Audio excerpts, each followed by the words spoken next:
Дурмиш Бејлули, собственикот на Дурмотур, вечерва заврши во притвор. Истата мерка судија на претходна постапка ја изречи и за раководителот во неговата фирма.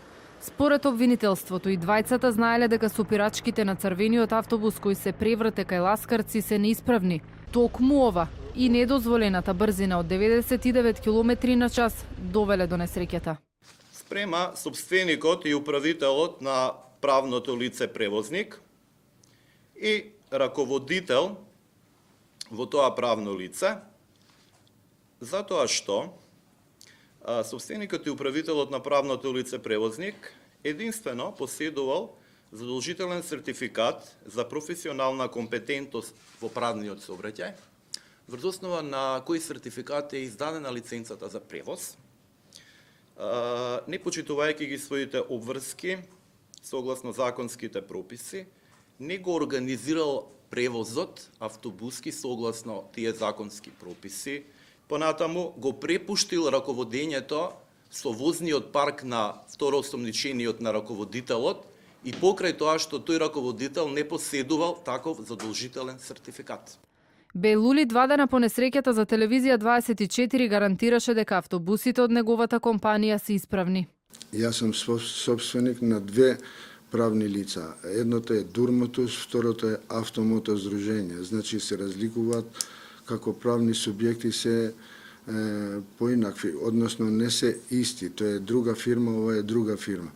Дека се контролират автобусите, односно сите моторни возила кај нас, тоа покажува самата техничка станица и бидејќи електронска и сите диаграми кои излегуваат се од компјутер, од програма, така да човечкиот фактор ништо не може да реагира да го пушти или да не го пушти. Обвинителството побара притвори за Мануел Трифуновски, возачот на автобусот. Бил во добра здравствена состојба и не разговарал на мобилен телефон во критичниот момент, вели Рајчев. Го управува автобусот со недозволена брзина од 99 км на час. Со оглед дека брзината е недозволена, го активира уредот за манипулација на такографот да не ја евидентира вистинската и реална брзина на движење. За ваков вид на возила до 3,5 тона е 100 км на час. Над 3,5 тона значи е 80 км на час. Овој автобус е 15 тони. Значи лимитот на брзината е 80 км на час. Меѓу 7 мина осомничени за несреќата кај ласкарци, уште едно лице вработено во трета фирма, која издало потврда дека тахографот кој ја мери брзината на возење е исправен, иако за тоа не направил проверки.